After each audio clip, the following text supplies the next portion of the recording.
የአብይ ጾም ጉዞ ከየት ነው የሚጀመረው? የአብይ ጾም ጉዞ የሚጀመረው ዘወረደ ነው። ዘወረደ ማለት ነው እሱ ዘወረደም ላይሉ ነው። ከሰማይ የወረደውን ክርስቶስን ይዘን የምንጀምረው። የአብይ ጾም መጀመሪያ ክርስቶስ መውረዱን መከተል ነው። መጾም ማለት አምላክ ሥጋ መሆኑን መከተል ነው ጾም።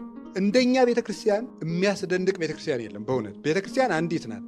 ግን በመዋቅር ደረጃ በኢትዮጵያ ኦርቶዶክስ ተዋሕዶ ቤተክርስቲያን ያለው ስርዓት ድንቅ ነው። ይሄ የሆነው ደግሞ በታላቁ መብራታችን በቅዱስ ያሬድ ምክንያት ነው እና ዘወረደ ብሎ የሰራልን እሱ ነው። ጾሙ ከዚህ እንጀምር ተገልጦለት ነው። ሌሎቹ ዘወረደ አይሉትም፣ ሌላ ስም ነው ያለው በሌሎች አብያተ ክርስቲያናት ስም። የእነሱም ድንቅ ነው። እግዚአብሔር በየስልቱ ይመለካል። ሃይማኖት እስካለ ድረስ ነውር የለውም። ዘወረደ ብለን የምንጀምረው እኛ ነን። ስለዚህ አብይ ጾም ከየት ነው የሚጀመረው ሲባል ከእግዚአብሔር ልጅ መውረድ ነው። አብይ ጾምን መጾም ማለት የእግዚአብሔር ልጅ እግዚአብሔር ወልድ ወደዚህ ዓለም የመጣውን መውረድ አድንቆ በዚያ ተመስጦ መኖር ነው። አሁን እየጾምን ይመስላችኋል?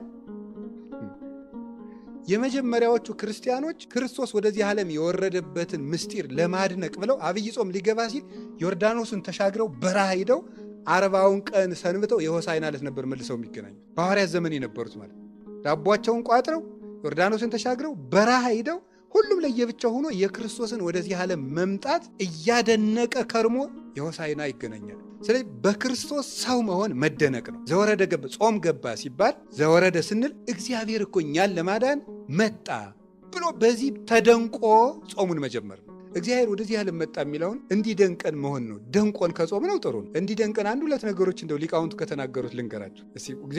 እግዚአብሔር ወልድ ወደዚህ ዓለም መምጣቱን ይዘን መደነቅ ነው እና እዚያ ጋር የምናደርገዋል። አሁን በዘወረደ ሳምንት ማድረግ ያለብን ነገሮች አሉ። በዘወረደ ሳምንት የመጀመሪያው ማመን ማድነቅ ነው። የምናደንቀው ሰው ሁኖ ወደዚህ ዓለም የመጣበትን ምስጢር ነው። ቅዱስ ዳዊት ምን ብሎ ነበር የተናገረው? አጽነነ ሰማያተ ወረደ ነው ብሎ ነው የተናገረው። የሚያስደንቅ ነገር ነው። ለምንድን ነው ሰማይን ዝቅ ዝቅ አድርጎ መጣ የሚለው? እስኪ በሉ።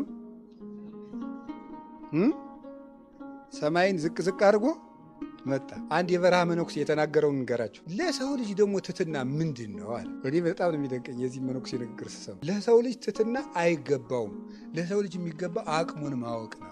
ምክንያቱም አፈር ትሕትና የለውምና ይላል። ምክንያቱም አፈር መጀመሪያ ምን ያደርገ ነው? የወደቀ ነው። አፈር ወዴት ዝቅ ይላል? ትቢያ አይደለ? አንተ የተፈጠርከው ከምንድን ነው? ከአፈር ነው። አንተ ትሑት ልትባል አይገባም። አንተ አቅምህን ነው ማወቅ ያለብህ። ትሑት ሊባል የሚገባው ማን ነው? ክርስቶስ ካለ ማንነቱ ወደማይመጥነው የመጣ እሱ ነው። እኛ ሁሉ ነገር ዝቅ ብንል ይመጥነናል፣ መጠናችን ነው። ብንሰደብ መጠናችን ነው። ብንታማ መጠናችን ነው። መሬት ላይ ብንቀመጥ መጠናችን ነው። ለሱ ግን ሁሉ የማይመጥነው ነው። ሁሉ ያለው የሌለው ሆኖ ሲመጣ ነው እንጂ ትሕትና ደግሞ ሰው ምን ትሕትና አለው ይላል። አፈር ትሕትና አለው እንዴ? ሰው እኮ በነገራችን ላይ ነፍሱ ወደ ክርስቶስ እየቀረበች ስትሄድ የራሱ ባደድ ከራሱ እንትን ነው የሚወጣ። እዚህ ቅርፍት ታውቃላችሁ? የእንቁላል ቅርፍት። ከዚያ ቅርፍት መውጣት ነው የሚጀምረው።